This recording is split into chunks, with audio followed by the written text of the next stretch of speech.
Have you ever wondered what kind of faith it takes to forgive the people who are hurting you? In the early days of the church, one man stood so boldly for the truth that heaven itself opened before his eyes. His name was Stephen, and his story would shake Jerusalem and change history forever.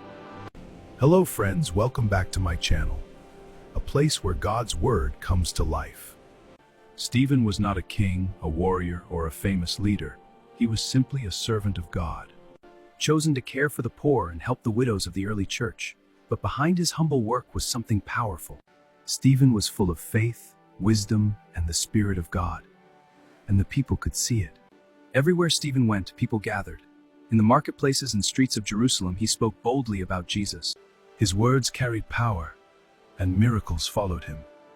Many listened with amazement, but others began to feel something darker rising inside them: jealousy. The religious leaders could not defeat Stephen's wisdom. Every argument they brought against him, he answered with truth. Frustrated and angry, they began whispering together in secret, "If we cannot silence him with reason, we will silence him another way." He has spoken against the temple and against Moses. The accusations spread quickly through the crowd. Before long, Stephen was seized and dragged before the powerful council of Jerusalem. But Stephen did not tremble. As Stephen stood before the council, something unusual happened. The people stared at him in silence, because his face shone with a peaceful glow, like the face of an angel. While the room filled with anger and accusation, Stephen stood calm in the presence of God. Brothers and fathers, listen to me. He showed them how God had always been guiding his people, and how they had always resisted his messengers. He reminded them of Abraham, of Joseph, of Moses, and of God's faithfulness through every generation.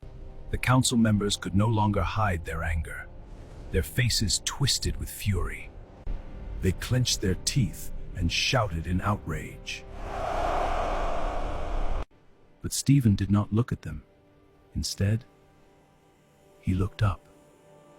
Suddenly, Stephen's eyes filled with wonder.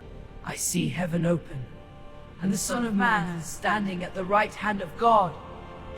At that moment, the glory of heaven shone before him, but the crowd refused to hear another word. Part 2 coming soon.